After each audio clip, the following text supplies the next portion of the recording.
19 जुलाई 1969 NASA द्वारा भेजा गया अपोलो 11 मिशन चांद के ऑर्बिट में पहुंच जाता है और अब बस पूरी दुनिया उस पल के इंतजार में होती है जब मानव पहली बार अपना कदम चांद पर रखेंगे। और फाइनली उनका ये इंतजार खत्म होता है और रात के 8:16 पर चांद पर नासा द्वारा भेजा गया लैंडर सफलतापूर्वक लैंड हो जाता है। इसके अंदर मौजूद 2 एस्ट्रोनॉट्स नील आर्मस्ट्रांग और एडविन एल्ड्रिन अपने स्पेस सूट में तैयार होकर लैंडर का दरवाजा खोलते हैं और सीढ़ियों से नीचे उतरकर चांद पर पहली बार अपना कदम रखते हैं। इस पल को 650 मिलियन लोग उस वक्त अपने टेलीविजन पर लाइव देख रहे थे, जिसके बाद चांद पर अपना पहला कदम रखने वाले नील आर्मस्ट्रांग पूरी दुनिया को अपना पैगाम देते हैं। Yes, I did think about it. It was not extemporaneous, neither was it planned. It evolved during the conduct of the flight, and I decided what the words would be while we were on the lunar surface just prior to leaving the land.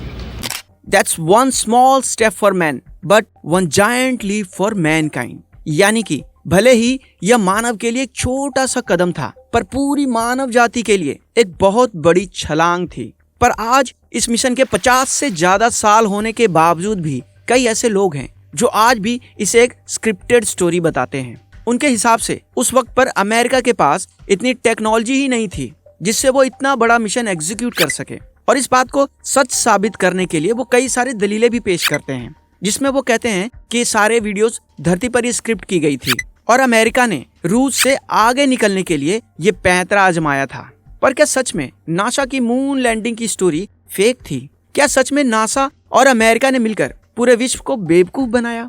और क्या ऐसा कर पाना उनके लिए इतना आसान था? आइए जानते हैं आज के इस मून कॉन्स्पिरेसी के वीडियो में। 1960 में अमेरिका और यूएसएसआर एक दूसरे का कड़ा प्रतिद्वंदी हुआ करता था और इसी वजह से दोनों देशों के बीच एक कोल्ड वार सा चल रहा था, जिसमें दोनों ही देश हर क्षेत्र में एक दूसरे से आगे निकलने की फिराक में थे। और ऐसे में कभी यूएसएसआर का पलड़ा भारी पड़ता था तो कभी यूएसए का। पर इसमें अमेरिका को सबसे बड़ी हार का सामना तब करना पड़ा जब रशियन कॉस्मोनॉट यूरी गागरिन पूरे विश्व के वो पहले व्यक्ति बन जाते हैं जो स्पेस में गया हो। और इस बात से उस समय के अमेरिकन प्रेसिडेंट बुरी तरह परेशान हो जाते हैं और कुछ ऐसा करने की सोचने लगते हैं जिससे वो एक बार फिर यूएसएसआर को पीछे छोड़ सकें। और वो ऐसा करने में तब सफल होते हैं जब वो 25 मई 1961 के भाषण में लोगों को यह वादा करते हैं कि इस दशक के खत्म होने से पहले इंसानों को चांद पर भेज दिया जाएगा और तो और उन्हें सुरक्षित वापस धरती पर भी लाया जाएगा। I believe that this nation should commit itself to achieving the goal before this decade is out of landing a man on the moon and returning him safely to the earth. No single space project in this period will be more impressive to mankind or more important for the long-range exploration of space. और इसी के बाद वो NASA को extra funding देते हैं जिससे कि इस मिशन की टेस्टिंग शुरू की जा सके। और आपको विश्वास नहीं होगा, नासा ने यह मिशन कंप्लीट करने के लिए 1963 से 1969 के बीच अपोलो 1 से अपोलो 10 तक के ट्रायल मिशंस रन कर दिए और फाइनली 16 जुलाई 1969 को अपोलो 11 मिशन को हरी झंडी दिखाई गई, जिसमें 3 astronauts Neil Armstrong, Michael Collins और एडविन एल्ड्रिन, इन तीनों को इस मिशन के लिए चुना जाता है। मिशन के शुरू होने के लगभग 3 दिन बाद 19 जुलाई 1969 को लगभग 4 लाख किलोमीटर सफर करने के बाद वो ल्यूनर ऑर्बिट में पहुंच जाते हैं और थोड़ी देर मून के ऑर्बिट में घूमने के बाद वो अपना रुख मून के धरती पर लैंड करने के लिए करते हैं, जिसमें वो सफल भी होते हैं। मून पर लैंड होने के बाद नील आर्मस्ट्रांग और एडविन एल्ड्रिन वहां पर लगभग 2 घंटे का समय व्यतीत करते हैं। वहां के मिट्टी और पत्थर का सैंपल लेते हैं, अपनी अपनी फोटोज क्लिक करवाते हैं, यूएसए का झंडा लहराते हैं और इतना सब करने के बाद वो किसी तरह वापस धरती पर आकर इतिहास रच देते हैं। पर असल खेल इसके बाद शुरू होता है, अफवाहों का खेल। अमेरिकी प्रेसिडेंट के वादे के अनुसार उन्होंने दशक खत्म होने से मात्र 1 साल पहले इस वादे को पूरा कर दिखाया।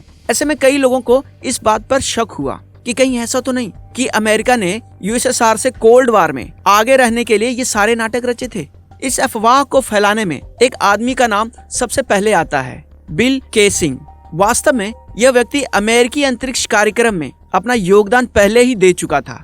वो नासा के अंदर 1956 से लेकर 1963 तक रॉकेट डिजाइनर के रूप में काम किया करता था। और इसी व्यक्ति ने साल 1976 में अपना एक पैम्फलेट दुनिया के सामने पब्लिश किया जिसका नाम था we never went to the moon, America's $30 billion swindle. इसमें उसने नासा द्वारा रिलीज्ड मून मिशंस के सभी पिक्चर्स और वीडियोस पर अपनी दलीलें पेश की और यह साबित कर दिया कि इतनी मशक्कत के बाद सफल हुआ ये मून मिशन बस एक छलावा था जो कि अमेरिकी और यूएसएसआर लोगों के आंखों में धूल झोंकने के लिए रचा गया था। वास्तव में उनका असल वाला मून लैंडिंग मिशन फेल हो गया था और इसलिए उन्होंने इस पूरे मिशन की फेक फिल्मिंग लोगों के सामने की जो कि अर्थ पर ही किसी खुफिया जगह पर फिल्माई गई थी। पर क्या सच में ऐसा था? आइए हम आपको इसके सारे कॉन्स्पिरेसीज और उनके काउंटर आर्गुमेंट्स के बारे में बताते हैं। सबसे पहली कॉन्स्पिरेसी जो लोगों के बीच प्रसिद्ध है वह है यूएसए के झंडे को लेकर। लोग कहते हैं कि जब झंडे को चांद पर लगाया गया था तो वो लहरा रहा था, पर चांद पर कोई हवा तो है नहीं, तो आखिर ये कैसे पॉसिबल हो सकता है? तो मैं आपको बता दूं, यह झंडा एक आम झंडे से काफी अलग था। आमतौर पर झंडों में एक सीधी रॉड लगी होती है, पर इस झंडे में एक हॉरिजॉन्टल रॉड भी लगाई गई थी जो कि झंडे के बिल्कुल ऊपर वाले हिस्से में लगी थी ताकि झंडे को सीधा रखा जा सके। पर चूंकि इसे इंस्टॉल करने के दौरान यह पूरी तरह सीधी नहीं हो पाई, इसलिए यह थोड़ी मुड़ी हुई दिख रही थी और ऐसे में लोगों ने यह अफवाह उड़ा दी कि यह झंडा लहरा रहा था। दूसरी अफवाह जो लोगों के बीच काफी प्रसिद्ध है वह है कि जो फोटोज नील आर्मस्ट्रांग और एडविन एल्ड्रिन के द्वारा चांद पर ली गई थी उसमें बैकग्राउंड में कोई स्टार्स क्यों नहीं नजर आ रहे थे। तो इसका तर्क साइंटिस्ट देते हैं कि यह लैंडिंग जब मून पर हुई थी उस वक्त मून पर दिन का समय था और सूरज की रोशनी सीधे मून तक पहुंच रही थी और उस जमाने के कैमरास इतने हाई क्वालिटी के नहीं हुआ करते थे और इसलिए हाई ब्राइटनेस के कारण पीछे के स्टार्स विजिबल नहीं थे, जो कि आपको धरती पर पिक्चर्स क्लिक करने के समय भी होता है। तो यह अफवाह सरासर गलत थी। इसके बाद एक अफवाह यह भी उड़ाई जाती है कि चांद पर जो फोटोज क्लिक किए गए उसमें चीजों की परछाई अलग थलग थी। लोग कहते हैं कि चूंकि यह कहीं धरती पर रात के समय फिल्माया गया था इसलिए वहां पर कई दिशाओं में लाइट्स जल रहे थे और इसी वजह से शैडोज इधर उधर होती हुई दिखाई दे रही थी, जो कि सुनने में कन्विंसिंग भी लगता है। पर हम आपको बता दें उस समय चांद पर बस सूरज की रोशनी ही नहीं थी, वहाँ चांद की सरफेस भी सूरज की रोशनी पड़ने की वजह से सोर्स ऑफ लाइट की तरह एक्ट कर रही थी, इसलिए शैडोज इस तरह फॉर्म हो रहे थे। और लास्ट या फिर यूं कह लें एक और कॉन्स्पिरेसी जो काफी प्रसिद्ध है, एडविन एल्ड्रिन की जो फोटो नील आर्मस्ट्रांग ने ली उसमें नील आर्मस्ट्रांग की रिफ्लेक्शन दिख रही थी, पर उस रिफ्लेक्शन में नील आर्मस्ट्रांग के हाथों में कोई कैमरा नहीं था। तो हम आपको बता दें ऐसा कुछ भी नहीं था। नील आर्मस्ट्रांग के पास कैमरा था और उन्होंने उसी कैमरे में से ये फोटो क्लिक करी थी, पर यह कैमरा उनके हाथों में नहीं बल्कि उनके स्पेस सूट में लगा था। और दोस्तों इस पूरे मिशन का सबसे बड़ा प्रूफ था खुद यूएसएसआर, जिसने खुद 1970 और 1979 में उनके द्वारा पब्लिश हुई द ग्रेट सोवियत इंसाइक्लोपीडिया में एक्नॉलेज किया।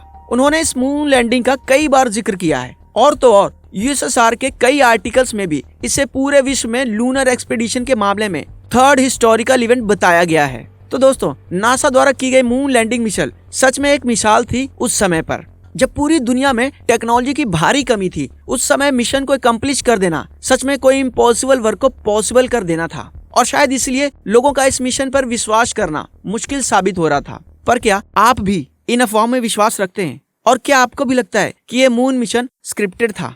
हमें नीचे लिखे कमेंट सेक्शन में जरूर बताएं। बाकी ये वीडियो आपको अच्छा लगा हो तो इसे लाइक और शेयर जरूर करें और मिलते हैं आपसे अगली वीडियो में एक और इंटरेस्टिंग टॉपिक के साथ। तब तक के लिए अपना ध्यान रखें। Thank you for watching this video.